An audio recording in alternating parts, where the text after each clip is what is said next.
This is the Engineering One design competition. The students have been given a full-term assignment. At the beginning of January, they were given a specification for a machine to process an Okanagan fruit or vegetable, and it had to perform certain operations to remove waste, to texturize or slice the remaining of the fruit, separate all these components, and all operated off a hand crank. We use a crank motion to push it forward and back, and there's a piston movement, and so the core will be separated into a certain hopper and the actual apple slices that you would eat into the next hopper. And then we thought, well, why don't we try and see if we can build this out PVC pipe, because that would be easy.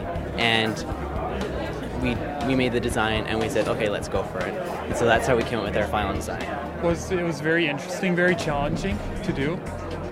We learned quite a bit in school and we applied it to our machine.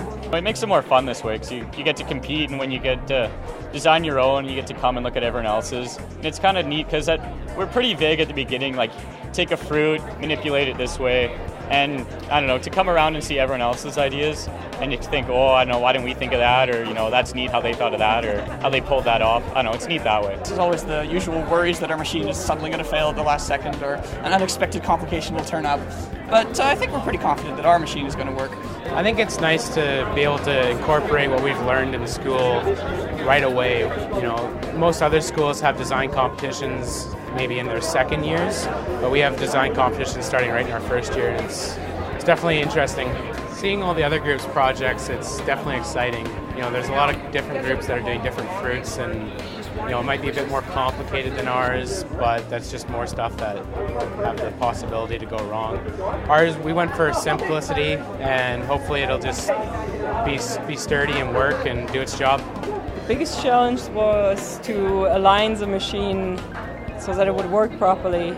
But also, of course, working in a team is always challenging, but we did quite well regarding that, and our machine is still working after processing 9 apples now, so a lot of redesigning happened with trial and error, so that's a good aspect of our project. We've all had our ideas, and some have worked, some haven't. Well, it definitely requires a lot of creativity to come up with the machines in this room. I think it was not so much to apply what we learned, but to really use the skills in problem solving. And engineers have to do that, just solve problems. And I think that was very valuable experience to have the practice in, okay, we have a problem here, we have to find a solution. Learning to design is not something you can do outside of experience.